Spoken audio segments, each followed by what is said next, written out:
আজি আপোনালোকৰ লগত মই অন্য এটা খবৰ শ্বেয়াৰ কৰিম বিশেষকৈ আজিৰ খবৰটো হৈছে অসম ৰাজ্যিক প্ৰাথমিক শিক্ষক সন্মিলনে এটা গুৰুত্বপূৰ্ণ বাৰ্তা প্ৰেৰণ কৰিছে আমাৰ শিক্ষক কৰ্মচাৰীলৈ আৰু সেই বাৰ্তাত কি আছে নিশ্চয়কৈ মই আপোনালোকৰ লগত শ্বেয়াৰ কৰিম যেহেতু আমাৰ অসম ৰাজ্যিক প্ৰাথমিক শিক্ষক সন্মিলনকে আদি কৰি মাধ্যমিক যিসকল শিক্ষক কৰ্মচাৰী আছে তেখেতসকলৰ মাজত সদৌ অসম সন্মিলিত শিক্ষক কৰ্মচাৰী মঞ্চৰ কাৰ্যনিৰ্বাহ সভাৰ সিদ্ধান্ত হৈছিলে বা এই সিদ্ধান্তত তেখেতসকলে কি এই সিদ্ধান্ত ল'লে সেই সিদ্ধান্তখিনি আমাৰ শিক্ষক কৰ্মচাৰীসকলক জনাবৰ কাৰণে অসম ৰাজ্যিক প্ৰাথমিক শিক্ষক সন্মিলনৰ পৰা এটা গুৰুত্বপূৰ্ণ বাৰ্তা প্ৰেৰণ কৰিছে ইয়াত লিখিছে নিশ্চয় আপোনালোকে স্ক্ৰীনত প্ৰত্যক্ষ কৰিছে ইয়াত অসম ৰাজ্যিক প্ৰাথমিক শিক্ষক সন্মিলনী ইয়াত লিখিছে মাননীয় সভাপতি সম্পাদক প্ৰাথমিক শিক্ষক সন্মিলনী বিষয় সদৌ অসম সন্মিলিত শিক্ষক মঞ্চৰ কাৰ্যনিৰ্বাহ সভাৰ সিদ্ধান্ত অৱগতকৰণ আমাৰ যেটো সদৌ অসম সন্মিলিত শিক্ষক মঞ্চৰ কাৰ্যনিৰ্বাহ সভাত কি সিদ্ধান্ত গ্ৰহণ কৰিছে সেইখিনি সিদ্ধান্তখিনি অসমৰ চুকে কোণে থকা শিক্ষক কৰ্মচাৰীসকলক জনাবৰ কাৰণে তেখেতসকলে এইখিনি বাৰ্তা প্ৰেৰণ কৰিছে লিখিছে মহাগৈ সংগ্ৰামী অভিনন্দন গ্ৰহণ কৰিব ৰাজ্যৰ কণৰ সকলো প্ৰাথমিক আৰু মাধ্যমিক পৰ্যায়ৰ শিক্ষক সংগঠনসমূহৰ উমৈহতীয়া সংগঠন সদৌ অসম সন্মিলিত শিক্ষক মঞ্চৰ 24/5/2024 তাৰিখে অনুষ্ঠিত হৈ যোৱা কাৰ্যনিৰ্বাহ সভাৰ গুৰুত্বপূৰ্ণ সিদ্ধান্তখিনি কাৰ্যকাৰীৰ বাবে অসম ৰাজ্যিক প্ৰাথমিক শিক্ষক সন্মিলনীৰ তৰফৰ পৰা সন্মত পোষণ কৰা হৈছে আৰু সেয়ে আপোনালোকৰ মহকুমাত সিদ্ধান্ত কাৰ্যকাৰী কৰাবলৈ পদক্ষেপ গ্ৰহণ কৰিব বুলি ইয়াত উল্লেখ কৰিছে আপোনালোকৰ মহকুমাবিলাকত আমাৰ শিক্ষক কৰ্মচাৰীসকলক সেইখিনি পদক্ষেপ ল'বৰ কাৰণে তেখেতসকলে এইখিনি বাৰ্তা প্ৰেৰণ কৰিছে লিখিছে ক নম্বৰ শিক্ষা হেতু হেপত কেৱল টেবলেটৰ জৰিয়তে শিক্ষক শিক্ষয়িত্ৰীৰ উপস্থিতি প্ৰদান কৰিব কোনো কাৰণতে কোনো শিক্ষকে ব্যক্তিগত মোবাইল ব্যৱহাৰ নকৰিব টেবলেট ব্যৱহাৰ বুক কৰাত অসুবিধা টেবলেট খোল নোখোৱা উপস্থিতি দিব নোৱাৰা পলমকৈ দিব পৰা ইন টাইম দিলে আউট টাইম চিহ্নিত হোৱা ইত্যাদি জনাই লগে সমল কেন্দ্ৰ সমন্বয়কৰ জৰিয়তে শিক্ষা বিষয়ালৈ লিখিতভাৱে হোৱাটছআপ যোগে প্ৰেৰণ কৰিব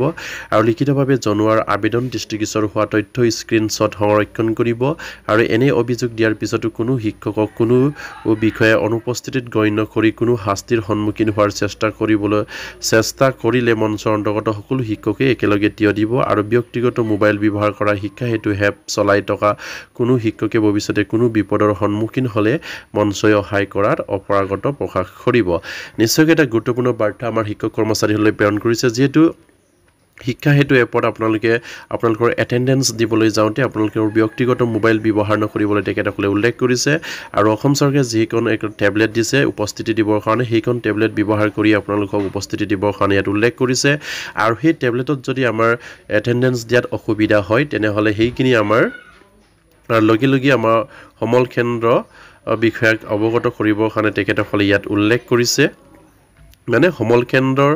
সম্বন্ধকৰ জৰিয়তে শিক্ষা বিষয়লৈ লিখিতভাৱে তেখেতসকলে সেই অভিযোগ প্ৰেৰণ কৰিবলৈ কৈছে আৰু হোৱাটছআপ যোগেদি এই বাৰ্তা প্ৰেৰণ কৰিব কৈছে যদি হোৱাটছআপ যোগেদি প্ৰেৰণ কৰি এই হোৱাটছআপ তেখেতে চিন কৰাটো তেখেতে চোৱাটো স্ক্ৰীনশ্বট কৰি ৰাখিবৰ কাৰণে বা সংৰক্ষণ কৰি থবৰ কাৰণে তেখেতসকলে আমাক জনাইছে আমাৰ শিক্ষক কৰ্মচাৰীসকলক আৰু এনে শিক্ষকক যদি অনুপস্থিত দেখুৱাই যদি আমাৰ শিক্ষা বিষয়ে বা কোনোবা শিক্ষক কৰ্মচাৰীক তেখেতসকলে যদি শাস্তিমূলক বিহিত ব্যৱস্থা কৰে তেনেহ'লে নিশ্চয়কৈ সেইখিনি আমাৰ যিমানবিলাক শিক্ষক কৰ্মচাৰী অসম ৰাজ্যিক প্ৰাথমিক শিক্ষক সন্মিলনীৰ লগত জড়িত হৈ আছে এই সকলোবিলাক শিক্ষকে একেলগে দিব বুলি ইয়াত উল্লেখ কৰিছে আৰু ব্যক্তিগতভাৱে আপুনি যদি আমাৰ কোনোবা শিক্ষক কৰ্মচাৰীয়ে যদি ব্যক্তিগত মোবাইলত ব্যৱহাৰ কৰি যদি অসুবিধা হয় তেনেহ'লে সেইখিনি যদি আমাৰ শিক্ষক কৰ্মচাৰীয়ে যদি সেইখিনি যদি ব্যক্তিগত মোবাইলত দি যদি অসুবিধা পায় আৰু সেই অসুবিধাক যদি আমাৰ অসম ৰাজ্যিক প্ৰাথমিক শিক্ষক সন্মিলনীক জনায় বা তেখেতক যদি এই শিক্ষা বিষয়া বা তেখেতসকলক সেই শিক্ষক কৰ্মচাৰীক যদি কোনো শাস্তিমূলক প্ৰদান কৰে তেনেহ'লে ইয়াৰ লগত আমাৰ শিক্ষক কৰ্মচাৰী ঐক্য মঞ্চই নাথাকে বুলি ইয়াত উল্লেখ কৰিছে যদি তেখেতসকলে ব্যক্তিগত মোবাইল ব্যৱহাৰ কৰি শিক্ষা হেতুত তেখেতসকলৰ উপস্থিতি দিলে সেই এটা গুৰুত্বপূৰ্ণ বাৰ্তা আমাৰ শিক্ষক কৰ্মচাৰীসকলৰ কাৰণে আপোনালোকক কেৱল অসম চৰকাৰে প্ৰদান কৰা টেবলেটৰ জৰিয়তে আপোনালোকৰ উপস্থিতি দিবৰ কাৰণে ইয়াত উল্লেখ কৰিছে তাত যদি অসুবিধা পালে লগে সমল কেন্দ্ৰ সমন্বয়কৰ জৰিয়তে শিক্ষা বিষয়াক জনাবলৈ ইয়াত উল্লেখ কৰিছে আৰু স্ক্ৰীনশ্বট মাৰি সেইখিনি যিখিনি প্ৰুফ আছে সেইখিনি ৰাখি থবৰ কাৰণে উল্লেখ কৰা হৈছে আৰু খ নম্বৰ পইণ্টত কৈছে যে গ্ৰীষ্ম বন্ধৰ সময়ত শিক্ষকলৈ দায়িত্বৰ বাবে দিয়া প্ৰাকৃতিক দুৰ্যোগ আৰু নিৰ্বাচনৰ বাহিৰে কোনো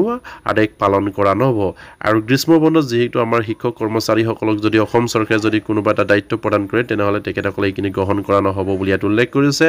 আৰু গ্ৰহণ কৰিব একেটা দায়িত্বক যিখিনি প্ৰাকৃতিক দুৰ্যোগৰ সময়ত বা নিৰ্বাচনৰ দায়িত্ব যদি দিয়ে প্ৰাকৃতিক দুৰ্যোগৰ যদি দায়িত্ব বা নিৰ্বাচনৰ যদি দায়িত্ব সেইখিনি এনেধৰণৰ দায়িত্ব যদি প্ৰদান কৰে তেনেহ'লে সেই দুই ধৰণৰ দায়িত্ব তেখেতসকলে গ্ৰহণ কৰিব আৰু বাকী যদি দায়িত্ব বিভাগীয়ভাৱে তেখেতসকলক দিয়ে তেনেহ'লে সেইখিনি দায়িত্ব গ্ৰহণ কৰা নহ'ব বুলি ইয়াত উল্লেখ কৰিছে বন্ধ উপভোগকাৰী বিভাগ বুলি চিহ্নিত কৰি বঞ্চিত কৰি ৰখা আৰ্জিত ছুটি 30 দিনৰ সুবিধা ভোগ কৰিব নিদিয়া পৰ্যন্তত গ্ৰীষ্ম বন্ধত কোনো দায়িত্ব পালন কৰা নহ'ব আৰু আমাৰ যেহেতু আমাৰ আৰ্জিত ছুটি 30 দিনলৈকে বৃদ্ধি নকৰাৰ পৰ্যন্ত আমাৰ শিক্ষক কৰ্মচাৰীসকলে গ্ৰীষ্ম বন্ধত যদি অসম চৰকাৰে যদি আমাৰ শিক্ষক কৰ্মচাৰীসকলক কোনোবা এটা দায়িত্ব পালন কৰিবলৈ দিলে সেই দায়িত্ব পালন কৰা নহ'ব বুলি তেখেতসকলে ইয়াত উল্লেখ কৰিছে আৰু গ নম্বৰত কৈছে যে 2021 চনৰ পৰা বন্ধ হৈ থকা পঞ্চম আৰু অষ্টম শ্ৰেণীৰ বৃত্তি পৰীক্ষা শীঘ্ৰে অনুষ্ঠিত কৰাৰ ঘোষণা কৰাৰ বাবে স্মাৰক পত্ৰ প্ৰদান কৰা হ'ব আৰু 2021 চনৰ পৰা আমাৰ যেটো পঞ্চম আৰু অষ্টম শ্ৰেণীৰ যিখিনি